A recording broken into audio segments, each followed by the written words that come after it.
ایک باپ کی جیب اتنی بڑی نہیں ہوتی جتنے اس کے دل کی خواہشات ہوتی ہیں۔ آج جو میں کہانی آپ کو سنانے جا رہی ہوں وہ پاکستان کے لاکھوں گھروں کی کہانی ہے۔ شاید اس کہانی میں آپ کو اپنا باپ نظر آ جائے یا اپنی بیٹی۔ ایک غریب باپ تھا، اس کی زندگی کی سب سے بڑی دولت اس کی بیٹی تھی۔ اس کی بیٹی کا ایک دن رشتہ طے ہوا۔ اس نے اللہ تعالیٰ کا شکر ادا کیا۔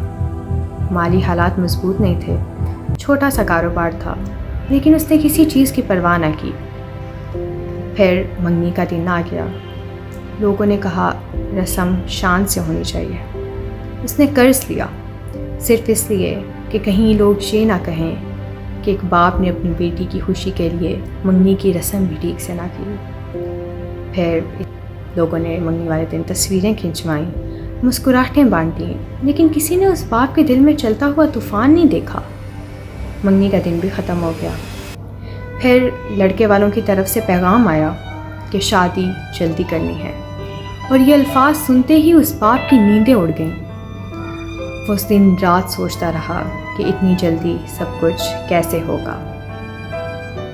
اس نے ایک چھوٹا سا کاروبار بیچ دیا جو اس کے بچوں کا مستقبل تھا، جو اس نے ساری زندگی لگا کر بنایا تھا، جو اس کے گھر کا چولہا جلاتا تھا۔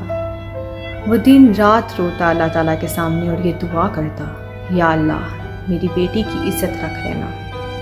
پھر اسی طرح ہی گھر میں فرنیچر آتا رہا، برتن آتے گئے، بستر آتے گئے، پھر بھی ضرورت پوری نہ ہوئی۔ اس نے دوستوں سے قرض لیا، رشتہ داروں سے ادھار، لوگوں کے سامنے ہاتھ جوڑ کر مدد، اور کرتے کرتے اپنی بیٹی کا جہیز مکمل کیا۔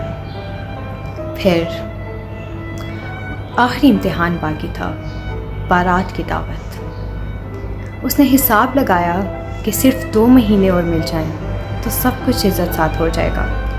اس نے لڑکے والوں کی منت کی کہ خدا را صرف 2 مہینے اور دے دیں، لیکن جواب دعاؤں جیسا نہیں تھا، فیصلے جیسا تھا۔ ہمیں انتظار نہیں، رشتہ ختم۔ اس لمحے صرف ایک منگنی نہیں ٹوٹی تھی، ایک باپ کا حوصلہ ٹوٹ گیا تھا، اس کا بھروسہ ٹوٹ گیا تھا، اس کا مان ٹوٹ گیا تھا۔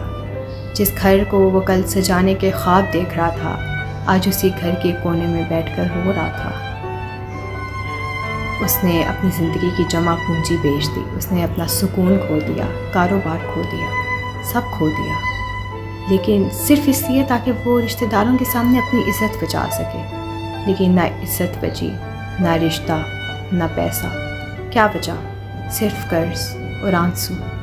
آج کتنے ہی باپ صرف اس لیے ٹوٹ رہے ہیں کیونکہ ہم نے شادیوں کو ناموت و نمائش بنا دیا ہے، ہم نے جہیز کو معیار بنا دیا ہے۔ سوچئے، ہم ایک بیٹی کی عزت اس کے ساتھ آنے والے فرنیچر، الیکٹرانکس اور برتنوں سے کرتے ہیں، ہم اس کے کردار، اخلاق اور انسانیت سے نہیں کرتے۔